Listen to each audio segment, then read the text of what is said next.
So our today's topic is aids to trade. Aids मतलब auxiliaries. Auxiliary समझते हो? जो ट्रेडिंग करने में हमें हेल्प करती है वो सारी एक्टिविटीज क्या कहलाएंगी? Auxiliaries to trade. ठीक है.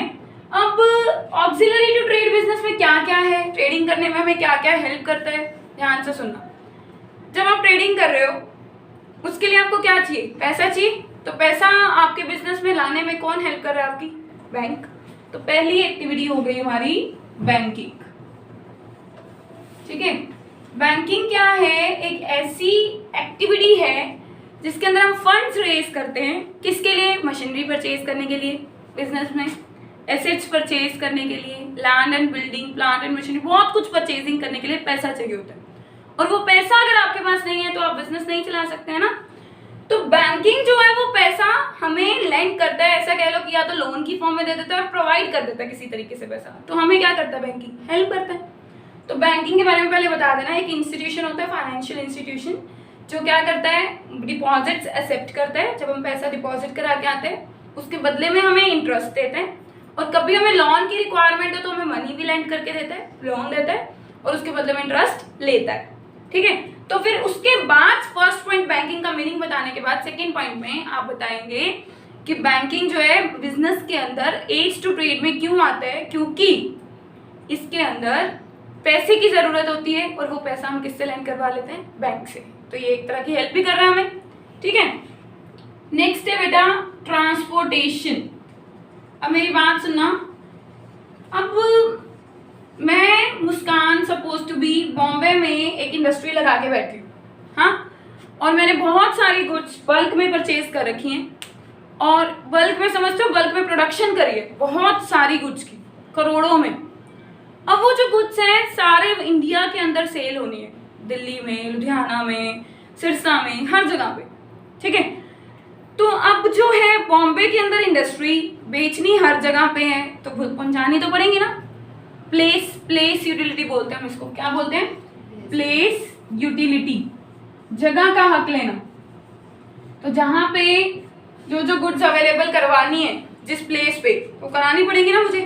तो ट्रांसपोर्टेशन कौन कौन से? रेल, रोड और लगा लो शिपिंग वगैरह. ठीक है. सी. ये तीनों ट्रांसपोर्ट हमें हेल्प करते हैं गुड्स को अवेलेबल करवाने में जहां जहां पे उसकी रिक्वायरमेंट होती है. क्योंकि प्रोडक्शन एक प्लेस पे होगी लेकिन उसकी कंजम्पशन मतलब यूज करना उसको बहुत सारी जगह पे होगी, बहुत सारी सिटीज में.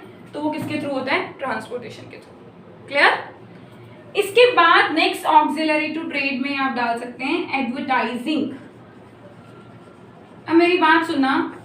जब कभी भी हम लोग कोई प्रोडक्ट बना रहे हैं, अब वो प्रोडक्ट जो है बना दिया तो लोगों को तो अपने आप सपना नहीं आ रहा ना कि मुस्कान ने प्रोडक्ट बना दिया और हमें जाके खरीदना है. हमें क्या करना पड़ेगा? उनको इन्फॉर्म. तो जो इन्फॉर्मेशन की प्रॉब्लम होती है वो किसके थ्रू, किसकी हेल्प से हम लोग दूर करते हैं? एडवर्टाइजिंग. हम प्रोडक्ट से रिलेटेड इंफॉर्मेशन प्रोवाइड करते हैं. क्या प्रोवाइड करते हैं? इंफॉर्मेशन कस्टमर को. कैसे प्रोवाइड करते हैं? न्यूज़पेपर, मैगजीन, जर्नल वगैरह, इस सब के अंदर क्या देके हम लोग न्यूज़ के अंदर इंफॉर्मेशन प्रोवाइड करके हम लोग एडवर्टीजमेंट के थ्रू लोगों को इंफॉर्मेशन देते हैं कि हमारा प्रोडक्ट मार्केट में आ गया, आप जाके क्या कर लो? परचेज कर लो अगर आपकी रिक्वायरमेंट है तो. क्लियर. फिर उसके बाद वेयर हाउसिंग आता है. देखो next aid to trade. Fourth warehousing. बेटा जब कभी भी आप गुड्स बनाते हो ना और जब आप बेचते हो, ठीक है. मुस्कान की इंडस्ट्री लगाई थी अपन ने बॉम्बे में. मैंने बना दी भाई जून में सारी गुड्स, बिकनी पूरा साल है ना, पूरा साल सेल होंगी. अब जून में बना दी, सेल पूरा साल करनी है तो इसके लिए मुझे क्या करना पड़ेगा? स्टोर करके रखनी पड़ेंगी गुड्स. किसमें? गोडाउन्स वगैरह में. तो वो जो स्टोरेज की फैसिलिटी गोडाउन में जब मर्जी चाहो जब चाहो जाके स्टोर कर लो, वो किसके थ्रू मिलती है? Warehousing. उसको वेयर हाउसिंग बोलते हैं. जब आपने प्रोडक्शन कर दी और कंजम्पशन में अभी टाइम है, टाइम गैप है, अभी बहुत टाइम बाकी है, तो कंजम्पशन करने के लिए अभी क्या चाहिए? आपको गुड्स को स्टोर करके रखना पड़ेगा. तो उसको बोलते हैं वेयर हाउसिंग. तो ये प्रॉब्लम भी कौन सॉल्व कर देता है? Warehousing. तभी इसको एज टू ट्रेड में डालते हैं. ठीक है.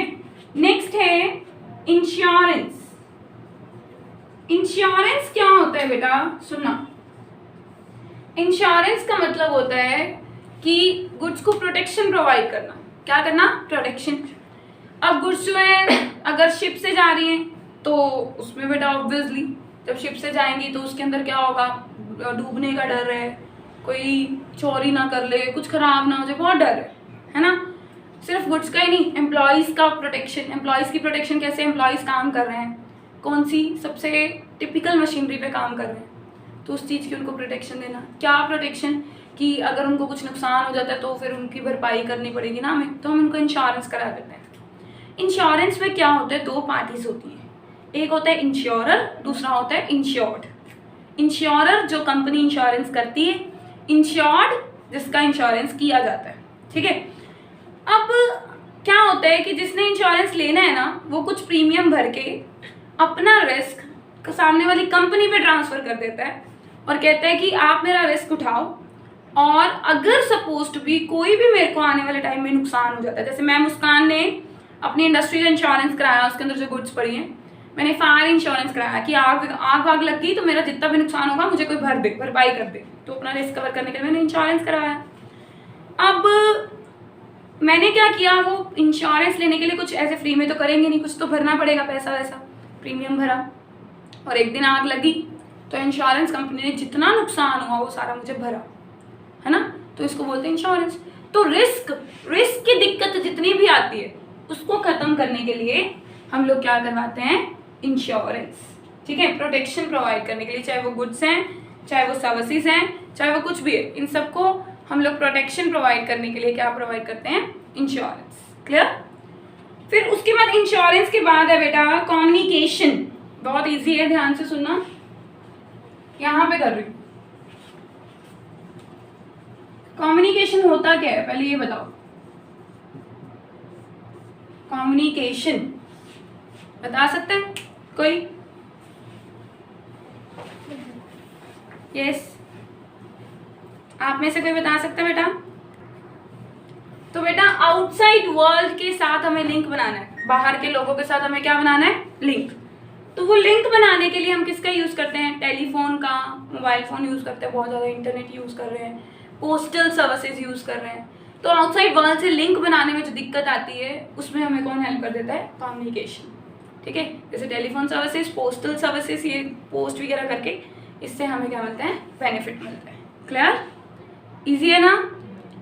So with this our chapter unit number 1 is completed.